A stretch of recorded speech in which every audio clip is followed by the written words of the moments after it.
Hi friends, welcome back to my channel. நம்ம daily லைஃபுக்கு use ஆகுற மாதிரி ரொம்ப யூஸ்ஃபுல்லான கிச்சன் டிப்ஸ் அண்ட் ட்ரிக்ஸ் தான் இந்த வீடியோவில் சொல்லியிருக்கேன். ஸோ நம்ம வீட்டில் இருக்கக்கூடிய பெண்களாகட்டும், வேலைக்கு செல்லக்கூடிய பெண்களாகட்டும், எல்லாருக்குமே யூஸ்ஃபுல்லாக இருக்கணுன்ற வகையில் ரொம்ப பயனுள்ள விட்டு இந்த வீடியோவில் சொல்லியிருக்கேன்.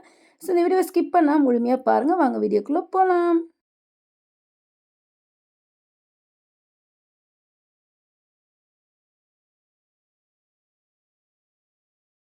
ஃபஸ்ட்டு டிப்பு ரொம்ப யூஸ்ஃபுல்லான டிப்ஸ் தான் பார்க்க போகிறோம். பொதுவாக ஒரு சிலர் வீட்டில் பார்த்தீங்கன்னா, இந்த மாதிரி சேர் வாங்குவாங்க. அதாவது நம்ம சாஞ்சு இருக்கிற சேர் ஆகட்டும், இல்லைனா வெறும் உட்கார்ற மாரி இந்த மாதிரி இருக்கிற சேர் ஆகட்டும், மோஸ்ட்லி யூஸ் பண்ண மாட்டாங்க.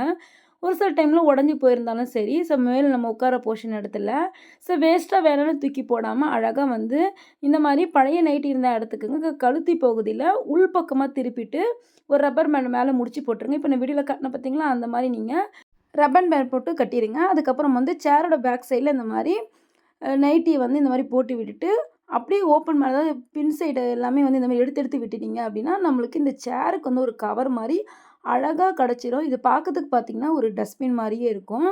ஸோ சேர் மாதிரியே தெரியாது பாருங்கள், சூப்பராக நம்மளுக்கு டஸ்ட்பின் மாதிரி கிடச்சிச்சு. இதை நிறைய விஷயத்துக்கு நம்ம யூஸ் பண்ணலாம். ஃபஸ்ட்டு பார்த்திங்கன்னா நம்ம வீட்டில் அழுக்கு துணியெலாம் இருந்துச்சுன்னா லாண்ட்ரி பேஸ்கெட்டோ பேக் வாங்க தேவையில்லை. ஸோ இந்த மாதிரி நீங்கள் அழகாக அழுக்கு துணியெல்லாம் இதில் போட்டுக்கிறதுக்கு யூஸ் பண்ணிக்கலாம். ரொம்பவும் யூஸ்ஃபுல்லாக இருக்கும். அங்கங்கே அழுக்கு துணி தொங்க விடாமல் இந்த மாதிரி போட்டு வச்சுட்டு ஒரு இடத்துல நம்ம எடுத்து வச்சுட்டோம் அப்படின்னா அழகாக இருக்கும். இதுக்கு நான் அதிக விலை கொடுத்து நம்ம பேஸ்கெட் வாங்க தேவையில்லை. அதுக்கப்புறம் மெயின் பார்த்திங்கன்னா, குட்டி பசங்க இருக்க வீட்டிலலாம் இந்த மாதிரி அங்கங்கே டாய்ஸ்லாம் செதறி கிடக்கும். ஸோ இது எல்லாமே எடுத்து போடுறதுக்கு அழகாக இது நம்ம பேஸ்கெட்டாக யூஸ் பண்ணலாம். கண்டிப்பாக ட்ரை பண்ணி பாருங்கள். ரொம்ப யூஸ்ஃபுல்லான டிப்ஸு ஃப்ரெண்ட்ஸ். அது மட்டும் இல்லை, நம்ம வீட்டில் பொதுவாக பார்த்திங்கன்னா, நம்ம கிச்சன் ரூமில் நிறைய பாத்திரங்கள் எக்ஸ்ட்ரா இருக்கும். ஸோ அதை நம்ம செல்ஃபில் எவ்வளோ தான் அடுக்கி வச்சாலும் பார்த்திங்கன்னா, ஒரு மாதிரி அங்கங்கே குப்பை அடைஞ்ச மாதிரி இருக்கும்.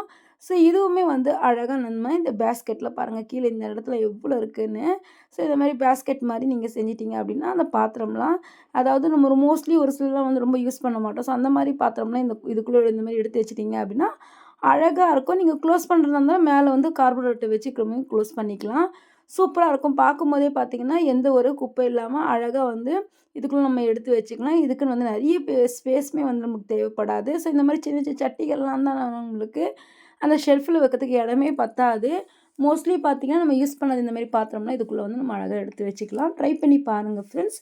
அடுத்து பாருங்கள், நம்ம வீட்டில் கேஸ் இந்த மாதிரி கேஸ்லாம் வாங்கணும் அப்படின்னா வாசல்லே எடுத்துகிட்டு வச்சுருவாங்க. ஸோ அதை ஒரு சில வீடுங்கள்லாம் பார்த்திங்கன்னா ரொம்ப லாங்காக இழுத்துட்டு போகிற மாதிரி இருக்கும். அந்த மாதிரி இழுத்துட்டு போகும்போது என்ன ஆகும் அப்படின்னா, அதாவது நம்ம சிமெண்ட் தரையாகட்டும், டைல்ஸ் ஆகட்டும், ஒரு மாதிரி அதாவது லைன்ஸ் விட்டுரும். ஒரு சில தரையெல்லாம் ஒரு சிலலாம் ஸ்க்ராச்சஸ் விட்டுற மாதிரி ஆயிரும். ஸோ அந்த மாதிரி விடாமல் இருக்கிறதுக்கு இந்த மாதிரி பெரிய நீளமான அரிசி பேக் இருந்தால் எடுத்துக்கங்க. அப்படி இல்லைன்னா சின்ன இது 25 சிப்பம் தான். ஸோ கீழே ஒன்று போட்டு அதுக்கு மேலே அதாவது இப்போ வீடியோவில் பார்க்கும்போது உங்களுக்கு தெரியுதுங்களா, கேஸ் அடுப்பு அந்த 2 கவர் மேலே தான் வச்சுருக்கேன். ஸோ வச்சுட்டு நீங்கள் இழுத்தீங்க அப்படின்னா அழகாக நம்ம இழுத்துட்டு போய் ஒரு பிளேஸ்க்கு வைக்கலாம். இதனால் கீழே ஸ்க்ராச்சஸுமே விடாது. அதே சமயத்தில் நம்மளுக்கு கையுமே வலிக்காமல் தூக்கிட்டு போகாமல் அழகாக இந்த மாதிரி இழுத்துட்டு போயிடலாம். ஸோ இந்த மாதிரி நீங்கள் எந்த இடத்துல கேஸ் வைக்கிறீங்களோ கீழே இந்த மாதிரி ஒரு பையை வச்சிட்டிங்க அப்படின்னா கீழ் போர்ஷன், அதாவது கேஸோட கீழ் போர்ஷன்லாம் ரொம்ப நேரம் ஒரு இடத்துல இருந்துச்சுன்னா துரும்பிடிச்ச மாதிரி ஆயிரும் தரை. ஸோ தரை துரும்பிடிக்காமல் இருக்கிறதுக்கு க்ளீனாக நீங்கள் இந்த மாதிரி கூட யூஸ் பண்ணிக்கலாம். அடுத்து பாருங்கள், மழை டைம்லாம் சின்ன சின்ன துணிங்களாம் மோஸ்ட்லி நம்ம நிறைய பிள்ளைகள் இருக்க வீட்டில் நிறைய துணி துவைக்கிற மாதிரி இருக்கும். ஸோ இந்த மாதிரி துவைக்கும் போது காய போடுறதுக்கு இடம் இருக்காது. இந்த மாதிரி கொடையை கட்டிடுங்க கயிறில், வீட்டுக்குள்ளேயே இந்த மாதிரி ஃபேனுக்கு நேராக நீங்கள் போட்டு விட்டுட்டீங்க அப்படின்னா துணி அழகாக நம்மளுக்கு சூப்பராக காய்ந்து கிடைக்கும். பாருங்கள், சின்ன சின்ன துணிகள் தான் நிறையா இருக்குது. ட்ரை பண்ணி பாருங்கள். அடுத்த டிப் பாருங்கள், இதுக்கு முன்னாடி நான் ஷூவை எப்படி ட்ரை பண்ணுறதுன்னு ஒரு டிப்ஸு சொல்லியிருந்தேன். ஸோ இந்த டிப்ஸு மழை காலத்துக்கு ரொம்ப யூஸ்ஃபுல்லாக இருக்கும். கண்டிப்பாக ட்ரை பண்ணி பாருங்கள். நம்ம ஷூவெல்லாம் வாஷ் பண்ணி முடிச்சிட்டோம் அப்படின்னா அதாவது நம்ம வாஷ் பண்ணதுக்கப்புறம் ஈரமாகவே இருக்கும். ஸோ அது காயறதுக்கு ரொம்ப நேரம் எடுக்கும். ஸோ அதுக்காக இந்த மாதிரி ஒரு கவர் தான் எடுத்துக்கோங்க. இந்த மாதிரி கயிறில் செப்பலை திருப்பி கீழ் நோக்கி இந்த மாதிரி நீங்கள் தொங்க விட்டுட்டிங்கன்னா போதும். தண்ணி எல்லாமே நல்லா ட்ரை ஆகி வரும். அது மட்டும் இல்லை, காற்று நல்லா இந்த மாதிரி தூக்கி நம்ம கட்டும்போது உள்ளுக்க போகும்போது நல்லா அந்த ஷூவுமே சீக்கிரமாக நம்மளுக்கு சட்டுன்னு காய்ந்து கிடைக்கும். கண்டிப்பாக ட்ரை பண்ணி பாருங்கள். அடுத்து ரொம்ப யூஸ்ஃபுல்லான டிப்ஸை பாருங்கள். நம்மளோட கிச்சன் எப்பவுமே நம்ம சுத்தமாக வச்சுருந்தால் மட்டும்தான் பார்த்திங்கன்னா நம்மளுக்கு கிச்சனுக்குள்ளே நுழையும் போது நல்ல ஒரு பாசிட்டிவான வைப்ரேஷன் கிடைக்கும். நெக்ஸ்ட்டு பார்த்திங்கன்னா, நம்ம என்ன தான் சமைச்சிட்டே இருந்தாலும் அந்த ஒரு மனசுக்கு ஒரு திருப்தியாக இருக்கும் க்ளீன்னஸ்ஸாக இருந்துச்சுன்னா. ஸோ இந்த மாரி டர்ட்டியா இருக்கும்போது நம்மளால வந்து எதுவுமே சமைக்க முடியாது. இத வந்து எப்படி அழகா கையே வலிக்காம சுத்தமா வந்து கிளீன் பண்ணத இந்த வீடியோல பார்க்க போறோம். ஸோ இதுக்கு நீங்க வந்து ரொம்ப அதிக விலை குடுத்து லிக்விட்லாம் வாங்கணும்னு அவசியம் கிடையாது. ஒண்ணுமில்ல ஒரு சாஃப்ட்டான ஸ்பாங் இருந்தா எடுத்துக்கங்க. எடுத்ததுக்கப்புறம் வந்து இல்ல துணி கூட நீங்க எடுத்துக்கலாம். ஓகேங்களா? ஸோ எடுத்து இந்த மாரி ஃபர்ஸ்ட்டு வந்து அடுப்புல துடைக்க போறீங்க அப்படின்னா, மேல இந்த மாரி தொடச்சி விட்டுக்குங்க. மேல எந்த ஒரு ஃபுட் பார்ட்ஸுகளும் எதுவுமே இருக்கக்கூடாது. மேக்ஸிமம் நம்ம இந்த மாரி துடைக்கும்போதே பார்த்தீங்கன்னா, நெறைய வந்து எல்லாமே வந்து வந்துரும்.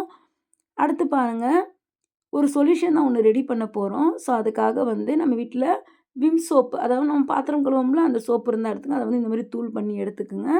ஸோ இது கூடவே வந்து ஒரு முக்கியமான ஒரு பொருள் போணும். ஸோ இந்த பொருளும் வந்து நம்ம சேர்த்து நம்ம பண்ணும்போது என்ன ஆகும் அப்டின்னா, நம்மளோட அந்த சொல்யூஷன் வந்து நல்ல எஃபெக்டிவா இருக்கும். எப்படியாப்பட்ட கரையா இருந்தாலுமே வந்து அழகா வந்து போயிரும். பாருங்க.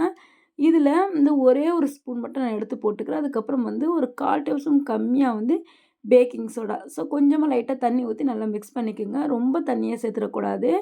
ஸோ லைட்டா தண்ணி ஊத்தி இந்த மாரி மிக்ஸ் பண்ணும்போது சூப்பரா நல்லா மெல்ட் ஆயி கிடைக்கும். கொஞ்சம் வெதுவெதுப்பான தண்ணி ஊத்துங்க. அதுக்கப்புறம் இத வச்சு நம்ம அடுப்ப வந்து அழகா வந்து சூப்பரா தேய்ச்சு கழுகி எடுக்கலாம். ரொம்ப வந்து ஆயில் பிசு பிசு இருந்துச்சுன்னா, இந்த மாரி கூட நீங்க ட்ரை பண்ணலாம். நீங்க அதிக விலை குடுத்து லிக்விட் வாங்காம வீட்லயே இந்த மாரி ஒரு ரூ. 5 நீங்க சோப்பு வாங்குனீங்க அப்டின்னா, தாராளமா பார்த்தீங்கன்னா, நெறைய இது நம்ம இந்த சொல்யூஷன் ரெடி பண்ணலாம்.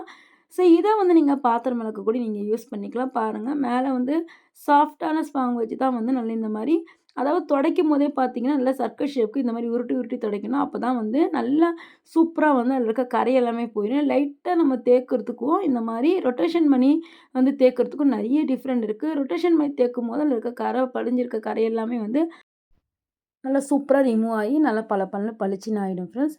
கண்டிப்பா உங்க வீடுகள்ல ட்ரை பண்ணி பாருங்க. இந்த டிப்ஸ் பிடிச்சிருந்தாலும் மறக்காம இந்த வீடியோக்கு ஒரு லைக் குடுத்து, இந்த டிப்ஸ் ரொம்ப ரொம்ப பிடிச்சிருந்தா உங்க ஃப்ரெண்ட்ஸ் அண்ட் ஃபேமிலிக்கு இந்த டிப்ஸ வந்து ஷேர் பண்ணுங்க. பாருங்க எந்த அளவுக்கு வந்து கரை படிஞ்சிருக்கு. ஸோ இதுக்கப்புறம் வந்து நல்லா துடைக்கும்போது சூப்பரா வந்து நம்மளுக்கு நல்லா பளபளன்னு பளிச்சுன்னு ஆயிடும். ட்ரை பண்ணி பாருங்க. அடுத்து பாருங்க நம்ம வீட்ல வாங்கக்கூடிய இந்த அப்பளம் வந்து வாங்கிட்டு வந்ததுமே நல்லா இந்த மாரி சாஃப்ட்டா இருக்கும். கொஞ்ச நாள் ஆனதுமே அதாவது இந்த கவர்லாம் பிரிச்சுட்டோம் அப்டின்னா, கொஞ்ச நாள் ஆனதுமே ரொம்ப வந்து ஹார்டான மாரி இருக்கும். அதுக்கப்புறம் வந்து நீங்க அப்பளத்த பொரிச்சாலும் அந்த டேஸ்ட் கிடைக்காது. ஸோ எப்பவுமே வந்து அப்பளம் வாங்கிட்டு வரீங்க அப்டின்னா, கரெக்ட்டான மெத்தட்ல நீங்க ஸ்டோர் பண்ணீங்க அப்டின்னா, அழகா நம்மளுக்கு பர்ஃபெக்ட்டா வந்து அப்பளம் பொரிக்கும்போது அப்பளம் வந்து கிடைக்கும். ஸோ இப்போ வந்து நம்ம வைக்கக்கூடிய அந்த பாத்திரம் எடுத்துங்க. இதுல வந்து கொஞ்சமா வந்து கீழ அரிசி சேர்த்துக்கங்க. அதுக்கப்புறம் வந்து அதுக்கு மேல இந்த இத வச்சுக்கலாம் அப்பளத்த. அவ்வளோதான். அதுக்கு மேல கொஞ்சமா வந்து நீங்க அரிசிய தூவி விட்டுட்டீங்க அப்டின்னா, சூப்பரா வந்து அந்த அப்பளம் வந்து நீண்ட நாட்களுக்கு இருக்கும். கண்டிப்பா ட்ரை பண்ணி பாருங்க ஃப்ரெண்ட்ஸ். அடுத்து பாருங்க நம்ம வீட்ல அர்ஜென்ட் இந்த மாரி சமைச்சிருப்போம். ஸோ சமைச்சிருக்கும்போது ஒரு சில முட்டையாகட்டும், இல்லனா வந்து இந்த மாரி உருளைக்கிழங்கு தோலெல்லாம் உரிக்கணும் அப்டின்னா ரொம்ப கஷ்டமா இருக்கும். ஸோ இந்த உருளைக்கிழங்கு தோல வந்து எப்படி அழகா உரிச்சு எடுக்கணும் டிப்ஸ நான் சொல்றேன். ஸோ அதுக்காக இந்த மாரி வடக்கரண்டி இருக்கும்ல, அதில பேக் சைட்ல வந்து இந்த மாரி பிரஸ் பண்ணி விட்டா போதும். ஜஸ்ட் ஒரே ஒரு பிரஸ் தான். ஸோ அழகா வந்து சதை தனியா, தோல் தனியா இதில வந்துரும். கண்டிப்பா ட்ரை பண்ணி பாருங்க. ப்ளஸ் இதனால வந்து நம்மளுக்கு காலைல செய்யக்கூடிய அர்ஜென்ட்டா செய்யக்கூடிய அந்த வேலையுமே வந்து நமக்கு மிச்சமாகும். அவ்வளோதான் ஜஸ்ட் ஒரு ஃப்ரெஷ் குடுத்தா மட்டும் போதும். சூப்பரா வந்து அந்த சதை தனியா வந்துரும்.